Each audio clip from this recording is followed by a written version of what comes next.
All right, welcome back, everyone, for Investing with AIM plus LEAPS with Jeff Weber. We're going to review some questions from people and then hear the answers, and then we'll get into limit orders. So, Yeah. go ahead, Jeff. Judd asks a good question. He says, I keep telling people to select the January LEAP for the initial purchase. Is there a reason why I would not select a later one, say December of 25? Yes, there is. LEAPS are, by definition, have to expire the third Friday in January and be more than a year before they expire. Now, from my experience of looking occasionally at ones in June and December of 25, I have found that you don't have as good a selection of strike prices and you don't have as high a level of ownership with those options as you do with the January ones. Plus, just from the basic KISS principle, if you always use January options every year, it makes it a lot easier for you to keep track of where they are. You don't want a bunch of options with different expiration dates. That would, make it harder for you to keep track of them. So January LEAPS do all you ever want to do with AIM. They give you all the volatility you ever want. They give you higher ownership, better trading volume. So I would stick with the January LEAPS.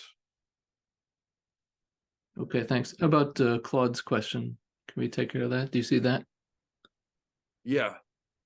And repeat it for everyone, please. Yeah. Claude asked, once your option is deep in the money, would it be beneficial to sell that option at a profit and buy another option contract that's more at the money, since it may grow faster than an option that's deeper in the money? Yes, Claude, that's a good point. Most of my investors start with 15 contracts. And since I'm a pretty good leap picker, as I would call it, I've found a lot of times within a month or two, they've had one or two sells and they've gone from owning 15 contracts to owning 10 contracts. Once you get down to 10, it's very hard to do AIM trading with only 10 contracts. So what I always suggest to people at that point is, when we set up, let's say you own 12 and you sold 2, now you own 10. When I set up the spreadsheet at the bottom for the next buy and sell, what I tell people is, here's what we're going to do. If your next transaction is a buy, we're going to keep owning, say, the strike 20 call. But if your next option is a sell, then we're going to sell all 10 remaining contracts and buy at a higher strike price and get back to owning 15 contracts and do it again. I've done that many times with people and it's worked very well. So yes, you don't want to keep owning deep in the money contracts, but AIM takes care of that by reducing the contracts you own constantly, because you're selling them. And when you get down to 10, it's time to move on, sell the remaining ones. And usually I go with the same stock, but at a higher strike price, which has become the at the money price. So you might have owned the 20, now you own the strike 25 or the strike 30, and it's at the money. Okay, thanks, Jeff. All right, well, let's pick up into the presentation. I will share that, and we will talk about, Jeff, you'll talk about limit orders, okay? Okay. So let me get this Okay. There's a couple basic ways of trading anything, stocks, options, whatever.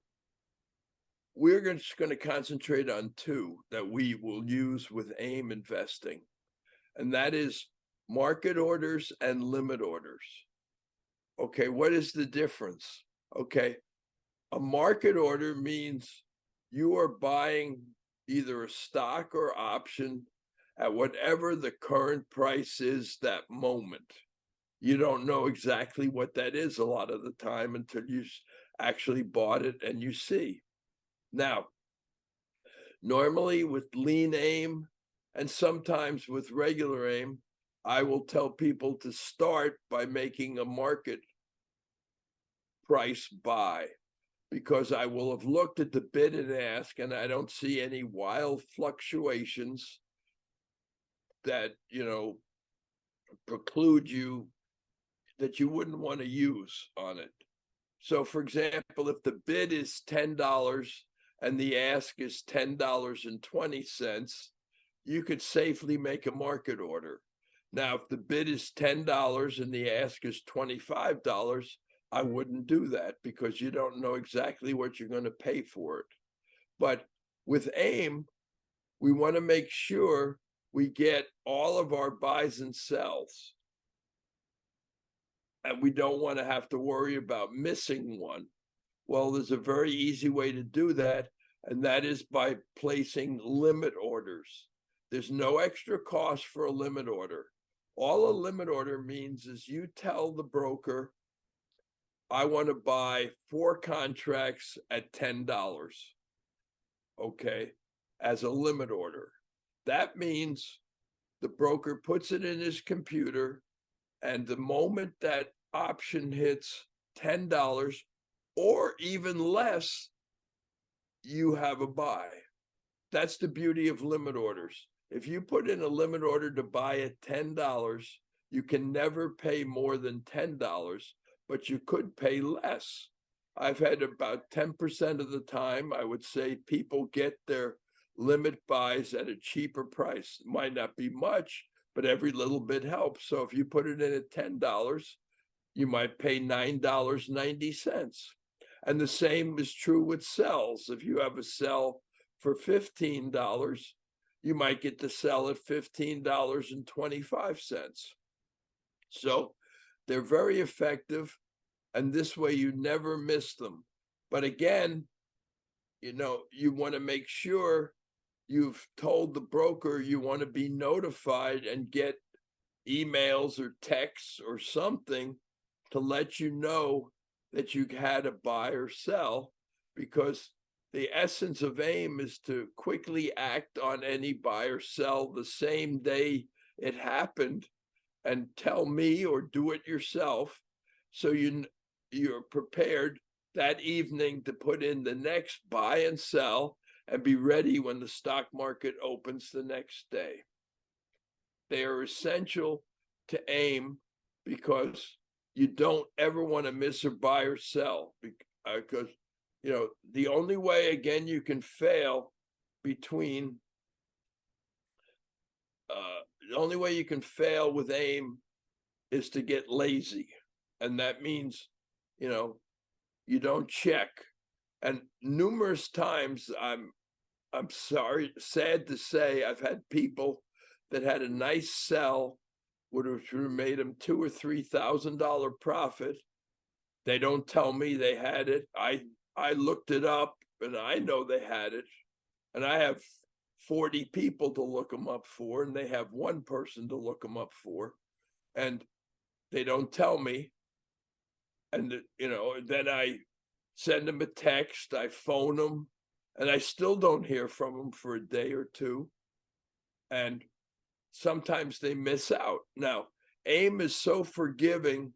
I've had several other people where they had a sell, they didn't contact me the day of that sell, yet 2 or 3 days later, the sell was still there, the price had stayed high, and they finally got it. So AIM is an unbelievable way of investing that forgives, mistakes and errors that investors make. But like I said, and limits don't cost anything other than the regular cost of an option. And all you're paying, if you put in a sell for 4 options, you're going to pay a grand total of $2.60 in commissions. That's amazing. I mean, that's half the price of a Big Mac, for crying out loud. So nobody can complain that it costs too much to do AIM investing. All right, thanks, Jeff. Great. Well, we could perhaps do a live demonstration for limit orders, but we would have to show somebody's particular brokerage account. Yeah, that won't help everybody. It's also always an option whenever you place Right, an order. yeah. There's either a market order, right? Market order. I will be happy to walk anybody through setting up a limit order with their broker over the phone when they're my client. And again, remember, it might take a one or two tries to get familiar with it, but once you learn it, you're doing the same thing over and over, and it'll become routine. Oh, so how about, Jeff? One of the options with limit order is good till canceled. Do you want to explain that? So yeah. When you put in a limit order, when you put in a market order, it's always going to say good for the day because it's going to be executed immediately. But a limit order will stay open for a longer period of time. So you have to go right when you put in limit order, they're going to ask you, how long do you want to keep it open for? Now, certain brokers default and will keep it open for 60 days. Now, if your broker is limiting you to say 60 days, you want to have a calendar either on your computer or desktop, however you feel comfortable, keeping track, or write it just on the spreadsheet. When does that limit order expire? Because you don't want them to expire on you. I don't know if every broker will tell you and warn you your limit order is about to expire. Actually, I know Schwab does. I have text alerts set up for any trade, which is important, but also when my limit orders are about to expire, I get a text. Yeah. So you've got to keep track of that. Now, E-Trade is great. They let you pick any date you want to. And one of my clients came up with the perfect solution. She said, I'm going to put in the date my LEAP expires. Can't beat that. So E-Trade is one that really is friendly on that. Most brokers default to 60 or 90 days that they'll let you keep a limit order open. But you always got to do that, or it's not going to work with the limit order. So you will see that once you click on limit on most brokers, you will see date you want to keep open to or something on their screen, and you tell them how long you want to keep that limit order open. Normally 60 days works fine. You're going to get a trade within 60 days, but you never know. And sometimes, they don't happen quickly. And so, and again, remember, whenever you have a buy, you have to cancel the old sell order. And whenever you have a sell, you have to cancel the old buy order, because they aren't automatically canceled when you place limit orders. It will still record on the broker's screen or computer until you cancel it. Okay, thanks, Jeff. Well, our next module will be crypto with AIM, but we have a question. Maybe I think it would be good from Wes, since it's relevant. He says, in case a leap falls, should we set stops to keep the leap from dropping too far? Well, AIM takes care of that with my bear buy strategy. Again, I'll just give you the quick version of bear buy. After you make 2 straight buys, your third buy is going to be 50% lower, using only 1/3 of your remaining cash. So that means the leap has dropped at least 50%. So you don't really need to do stops, because you're going to be buying at a dirt cheap price when it gets there. So for example, say you bought an option at $10. Your first buy might be at $7.50. Your second buy would be at $5. Now it's already down 50%. Well, your third buy is going to be a bear buy. What does that mean? That means you might have gone from 10,000 cash and now you have 6,000 cash left. Well, what's 1/3 of 6,000? It's 2,000. Okay. If you bought your second buy was at $5, what's half of $5? $2.50.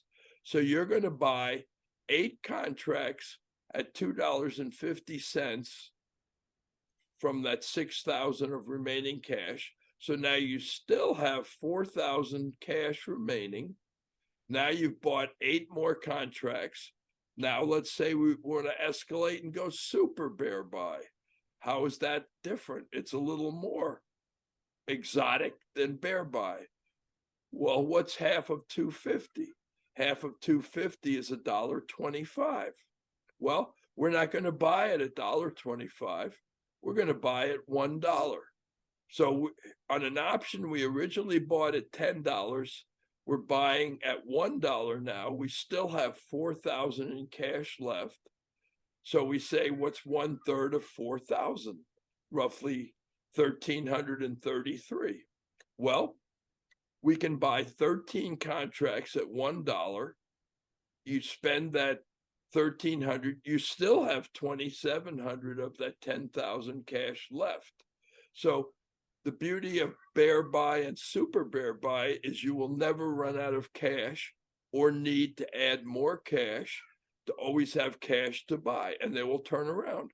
And I'll tell you, I had one example of a guy buying an option at $14, and it went down to 58 cents.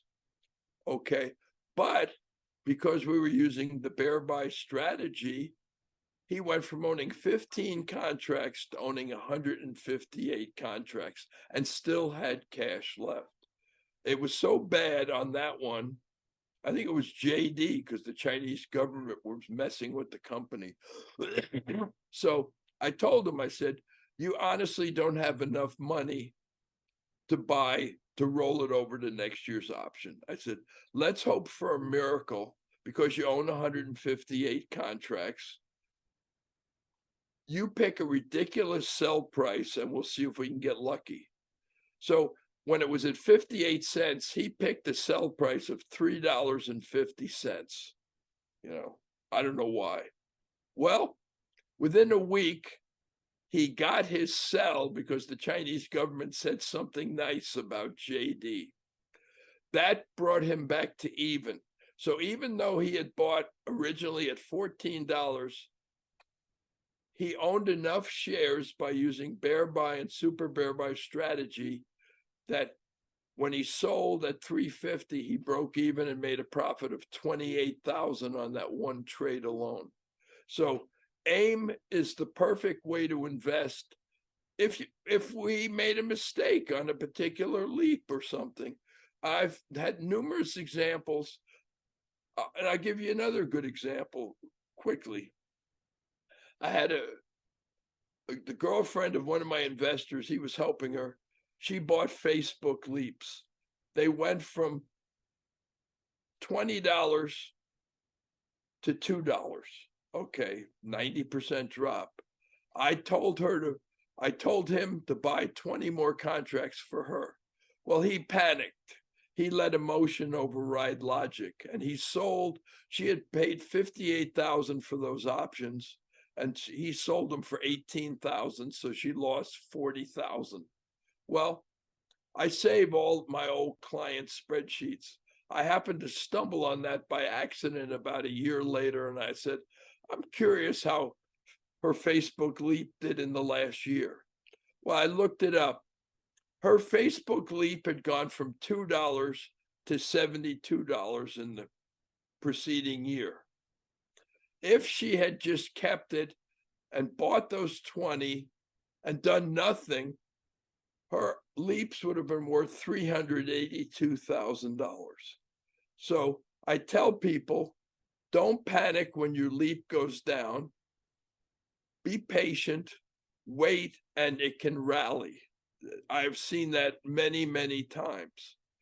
Of course, it's scary when you look at it, but rely on me to tell you they're not dead just because they're down. They can rally, and you'd be surprised how quickly things can turn around. Yep, thanks. Those are good stories, Jeff. And also it goes to the point of investing first in companies that you are confident will stick around. Right, exactly. Facebook may disappear someday, but not in the next year or two. Not in the next year or two, no. Okay. I want to move to crypto, but we just had another question come in from Claude. Let's see.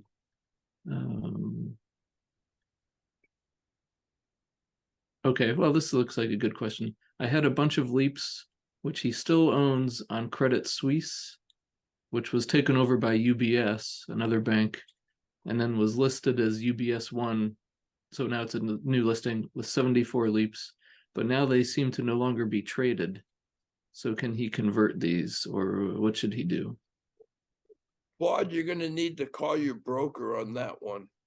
That's a question that the brokerage firm can handle for you. I cannot tell you what the situation is on that.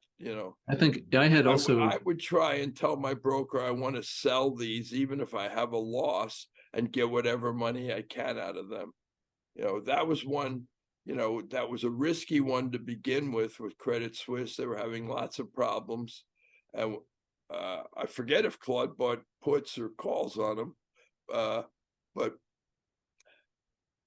yeah, I remember it was 4 years ago now. Maybe there was a leaps I had, and the company got merged and acquired, and then they changed it, and I had to call TD Ameritrade and figure out what to do because I think that also stopped but your trading. broker can handle any of those questions at no cost to you.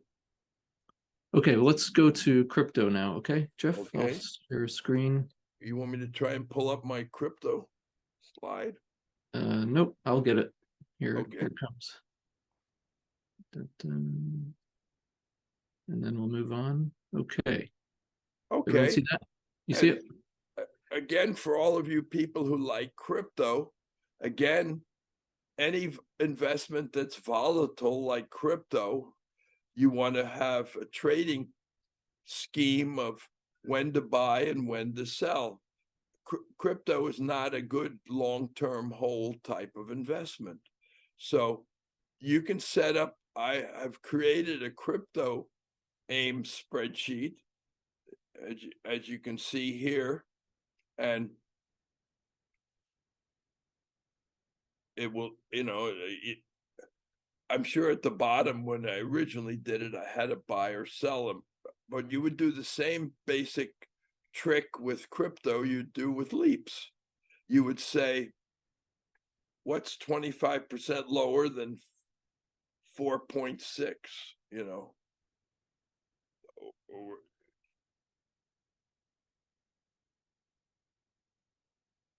and again, you're going to put half of the crypto money into the crypto and half into cash so you can buy and sell.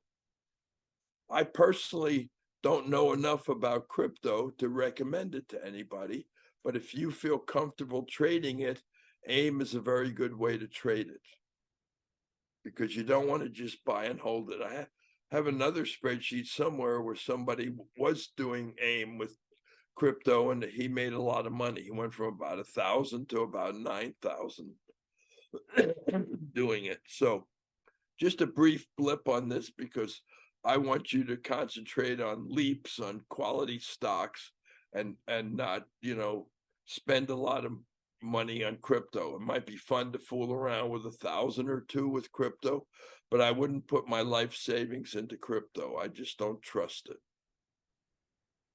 Okay, thanks, Jeff. All right, that's good. But we'll also send the spreadsheet to everybody as a file if you want to do it. Okay. Now let's talk about liquidating the leaps. Yeah, and like I said with that question earlier, there's a couple of times when you want to roll over your leaps. You're going to roll them over to the same year you own, which is right now, say 2025, if your contracts get down to 10 or 12. So again, you're going to have a normal buy and continue owning the leaps if you get a buy. But if you get a sell, you're going to sell all of them, be completely out of the position. And it might be a case of like this. You started with 40,000. You've had a couple sells. You sell the remaining ones. Then you add the amount of the leaps that you just sold, plus the amount of cash remaining in the account, which has gone up. So you might have started with 10,000 cash, and now you have 20,000 cash because you've had a couple sells. Obviously, your leaps value might be slightly down, but that's because you only own maybe half as many contracts as you used to own. So you'll find you started with 40,000. Now maybe you have 50, 55,000. So now you have 50, 55,000 to roll over. And most of the time, I'm going to suggest you continue to own the same stock, but at a high enough strike price that you can own at least 15 contracts. And many times you can wind up owning 17 or 18 contracts. And then we keep on trucking with AIM and wait for the next rollover, which is going to be when the next year leaps come out. And you're only going to be rolling over on the regular AIM, not on the lean AIM. But quickly we will start buying 2026 lean AIMs and not 2025 lean AIMs anymore. So 2 main times: end of the year when the new leaps are released. And again, they come out the middle of September. All of them come out at once, about 500 of them. You'll see when they first come out, you'll see incredibly low ownership. People do not automatically sell their 25 leaps at the same strike price and buy the 26 leaps. It usually takes a couple months to get decent ownership on some of them. The Apples, Teslas of the world will quickly have a large number of 26 leaps owned by investors. Obscure ones won't. So you will find this is the trick and the way to own leaps perpetually. Why do you want to do that? I'll give you a quick example. I started using Apple leaps in my model portfolio 17 years ago, and just before the financial meltdown of 2006. I think I started that portfolio, 2005 or something. Well, what I found from that is, or I lost my train of thought here. Okay. Oh, yeah, here. Okay. So that portfolio, I only have time to check the price arbitrarily once a month because I'm busy, as you can tell. Well, just checking the price of Apple once a month and using that price, and it's not necessarily the highest price, the lowest price, it's just the price on that day, usually around the beginning of the month. Apple leaps, by rolling them over every year for 17 years, that Apple portfolio has grown from 72,000 to $12 million in 17 years. It's up like 17,000% in 17 years. Why? Because lately you're compounding millions of dollars in profits. Not the original 72,000, but the million. So that portfolio, largely thanks to Apple, it has 9 other stocks in it. Most of them are doing well, is up 2,080% in 17 years. So you can own Apple leaps forever by rolling them over every year. And again, you avoid one of the pitfalls of options. Is everybody used to tell you, don't buy options because they expire. Well, leaps don't expire till way in the future. So by rolling over the 25 leaps in November or December of this year, you're rolling them over when they have more than a year before they expire. There's absolutely infinitesimal amount of time decay on them. I mean, the only thing for sure on an option, you can value all options. The day they expire, they go to zero. So that's, one thing to keep in mind. There's people who trade weekly options. They have to pay attention to time decay. People who buy leaps don't have to pay attention to time decay. So I will make sure when you own leaps, we're rolling them over with more than a year before they're going to expire.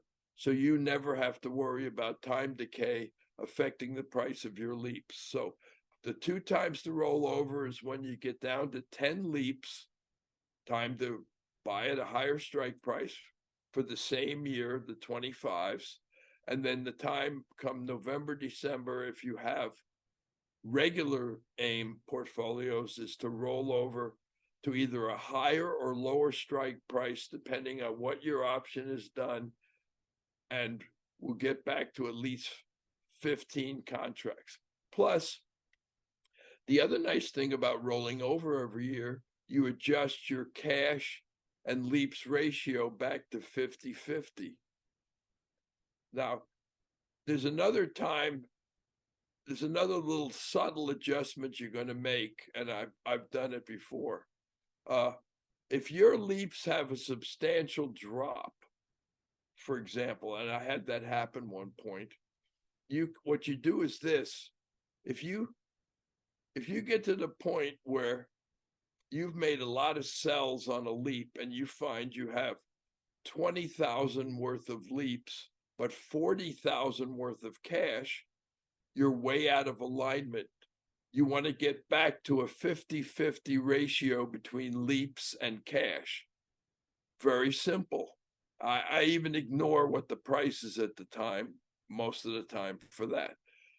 I figured out, I add 20,000 worth of leaps, 40,000 cash, that equals $60,000. Well, what's half of 60,000? It's 30,000. So I need to buy 10,000 more worth of leaps to get back to a 50-50 ratio.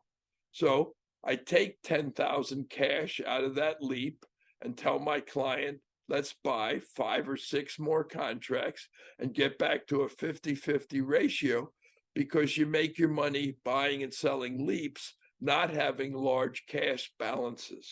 So that's the other little trick. And again, I show you all these tricks when you're my client. All right, thanks, Jeff. You covered that. All right, moving on. Next will be bear market strategy and tactics. So we had a lot of discussion about this, but I'll go through it again. Right now, we're in a bit of a bear market, and it was worse about a year ago. So at one point, I think in September of 21 or 22, I think September of 22, I noticed my in-the-money portfolio went down 525% in 1 month, because everything was bearish and that portfolio was all calls. Well, that got me thinking. I said, I've been too stubborn. Let me check out using puts in an extreme bear market. Well, I didn't panic, because at the time it fell 525%.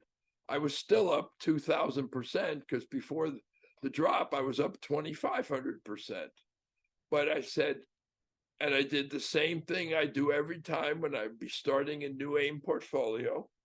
I took the amount of money I had on each one of those 10 leaps, and I figured out what would be a good put to replace those with.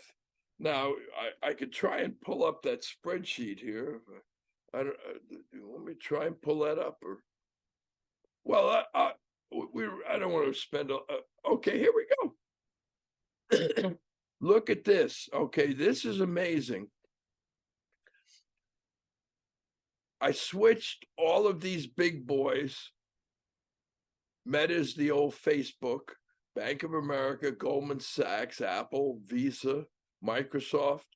You see, even the mighty can fall in a severe bear market, because from my experience, and I don't know why it is, I call it like the flood effect. Either everything in the stock market is going down or everything is going up.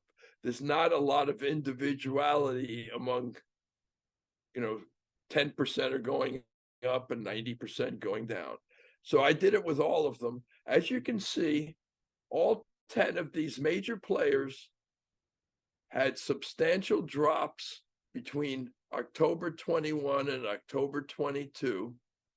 And this is the price, this is the price of the put in October 22. So you can see I decided to start with 100,000 in each one and see how it would do for a year with puts. And all I had time to do was to arbitrarily check the price of the put once a month, just like I was doing with the calls. So you can see that 1 million in puts in 1 year grew to $1,911,517 for a 91% gain on puts during an extreme bear market. So you don't have to just sit there and watch your calls go down. Okay, Sean, you have a good question there.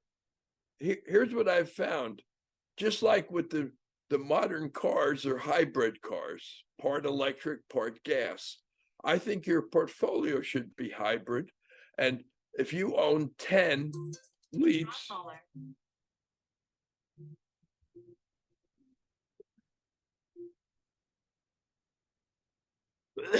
if you own 10, I'm probably going to suggest you have 2 or 3 puts and 6 or 7 leaps, call leaps. So it's not an one size fits all. I like to look at the individual stocks and see what, like right now, on one portfolio I have in my model portfolio, the only put I have is Disney, because if you look at Disney, you will see it's at a 6-year low. And, Ron DeSantis has basically buried them, but he made them a great put. So you really have to look at the individual stock. I just did this as a test exercise to see if it even would hold water, that, puts have a place. But you'll find from experience, put markets are shorter than bull markets. Give you an idea, you had about a 13-month put market from 2008 and 2009. But starting in about March of 2009, you had a 10-year bull market. So, but the beauty of AIM is you can quickly convert a call to a put or a put to a call, depending on the occasion. I used to use the analogy, you are better off than the big boys, the big mutual funds, maybe some of the bigger funds like Fidelity and others. Why? Because it's a hell of a lot easier to turn around a speedboat than it is a battleship. And they have so many restrictions, and they have to do things you don't have to do. They have to balance their, profits quarterly to keep the market happy. You can switch from calls to puts in 5 minutes very easily. So I can help you with that. But I just wanted to show you, you don't have to think, oh my God, it's going to be a bear market, I'm going to lose money with AIM. No, you can switch quickly between puts and calls and take advantage of what the market's giving you, and I can help you with that. All right. Thanks, Jeff. Well, let's this is very important. Okay. The only disadvantage of AIM I can see is it's all short-term capital gain profits. And those you pay the highest tax on if you're in a high tax bracket. I think the highest tax bracket is, I don't know, 35, 37%, something like that. But a Roth IRA can save you on that, because with a Roth, you only pay taxes when you put the money in initially. So let's say you put your 7,000 in the Roth, you might pay taxes on the 7,000. But in 10 years, if that 7,000 grew to 100,000, guess what? You have 100,000 to invest with AIM that you're never going to pay taxes on again. So go to the next slide. I think we have the article. And it's very easy to open a Roth. Your stockbroker will do it for you, no charge. So all you got to do is call them up and say, I want a Roth IRA, and put the money in it. You know, even if you have existing money with your broker, you can switch it into the Roth, and you'll just see when you open up your portfolios, you have two portfolios. And how did I sent this great article to my friend Mark. It was great. He said, I have the good problem of, I did so well with my Apple AIM last year. I owe $47,000 in taxes. What do I do? Do I have to take cash out of my options position to pay these taxes? So I looked at his spreadsheet. It was amazing. He started with 100,000, we'll say. Okay. Well, his 100,000 had grown to 243,000. His cash alone grew from 50,000 to 143,000. So I said, no, Mark, you don't have to sell anything, any of your Apple. All you have to do is call up the broker and say, cut me a check for 47,000 from my 143,000 and send it to me so I can pay my taxes. So all I had to do was take out my eraser, and I changed the amount of cash he had with Apple from 143,000 to 97,000, which was still double the cash he had started with AIM. So he had 97,000 was plenty of cash for Apple, which rarely has buys. So the beauty of AIM, even if the beauty of AIM is, if he had had this money in a Roth and for some reason he wasn't able to open a Roth, I don't remember exactly why. If he had been able to open a Roth, he wouldn't have had to pay those 47,000 in taxes. So this is a godsend that Congress has given you for all investors, and take full advantage of it and make the most profits from AIM. And what good are profits if you don't get to keep them?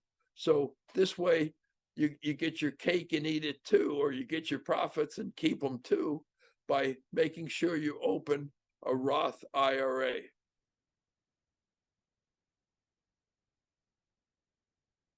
Okay, now we're going to talk Thanks, Jeff. about.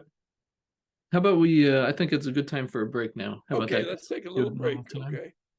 And because we have lean AIM to cover, and then we want to cover my services.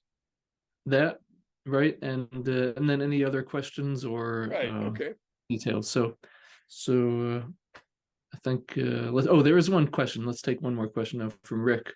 Sure. He said, this is for a specific company, would you start with Disney as a put or a call, LEAPS, knowing it's at its lows currently? I would start Disney as a call. It's so cheap and it will recover. Ron DeSantis won't keep his foot on them forever. And again, here's another trick with AIM. Okay, let's say you think, oh, well, the lean AIM call I want to buy is $10, we'll say. Well, guess what? You don't have to buy it. You don't have to put in your buy at the market price of $10. If you still think it's going to go down a little, you can say, I want to buy 15 contracts at $8, 20% discount, and see if it hits. And then if it hits, we set up your AIM spreadsheet and we go from there. So when they're way down like that, I still remember, I'll give you one great example. The very first stock I ever put in an AIM portfolio was IBM stock in 1993, when there weren't any leaps, so I didn't even have to think about it. Well, I'm reading an article in Barron's and it says IBM stock is at $40 a share, which is the lowest price for IBM stock in 40 years. Think I didn't know much about anything in 1993, come investing wise, but simple common sense told me, if IBM is selling at the lowest price in 40 years, why the hell would anybody be selling it? They would have had to buy it at least 40 years ago to make a profit on it. The only logical thing to do with IBM at a 40-year low is to buy some, unless you think the country's going to hell in a handbasket and you need to hide in a cave, So I put AIM in my initial portfolio that is still in my newsletter 30 years later. I put $1,500 into IBM stock, $750 cash, $750 in shares of stock. In 30 years, IBM stock has gone to $35,000. So don't let the fact that something's at a low and it's been at a low for a while fool you that it can't turn around. So definitely, I think Disney is a great buy right now as a call. The only reason I'm still doing puts on them is because I bought them at a higher price earlier, and I was going to wait for them to see some sign that the price was turning around before I reversed and went back to calls. And every month I was making profits on the puts on Disney, so I kept them as a put. The first month, maybe I see a sharp drop. Normally what I did on a couple of them, I saw a severe drop in the puts for a 2 or 3 month period because the stock started going back up. And so I lost some money on the puts for 2 or 3 months, but then I switched them to calls again, and they were working out fine. Okay. All right. Well, thanks, Jeff. Well, this is a good time to stop. Thanks for your question, Okay. Rick. And let's take a 10-minute break. We'll come Okay. at top of the hour and finish up with everyone. All right. Okay. Thank you. Thanks.